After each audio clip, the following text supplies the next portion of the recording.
I encourage you guys to look up projection. It's a psychological term. You can Google it, ask AI, but if you see these in your relationships, you need to check it and then say, look, this happens again when I'm double choking.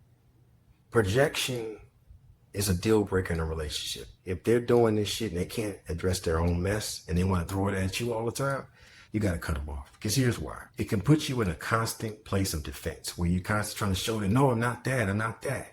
You can't keep accusing somebody of something they didn't do and think that they're going to stick around and hang around with your dumb ass. You're toxic. So projection is toxic because it alters the reality of the person who believes it. And unfortunately, projection is done to children a lot.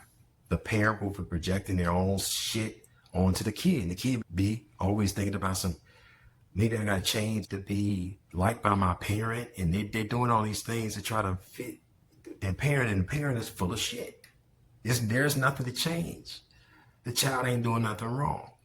But the parent is projecting their issues onto that child. It's toxic because people become very introspective and start, maybe I need to change, maybe, and I've been there. I've been that guy's that road of introspection, thinking about, maybe somebody, no. Because what happens to people like us who are deeply introverted, we'll go through the introspective process. We'll dig through every area of our psyche and our spirit and say, you know what, I ain't find nothing.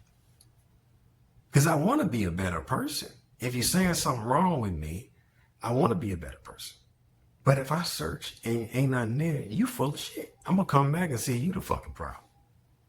And so I think it's dangerous. I hate this shit. I think it's one of the worst toxic behaviors that people have, especially when it's done to children. And then finally, it's a deal breaker in a relationship because it's evidence of a weak person who refuses to deal with their own negative feelings.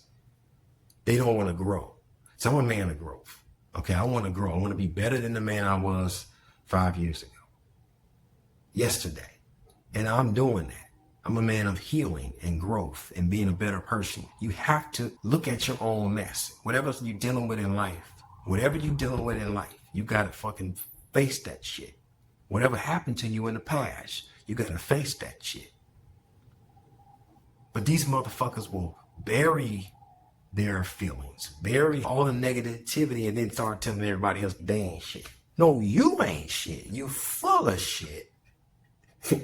Deal with your mess, man.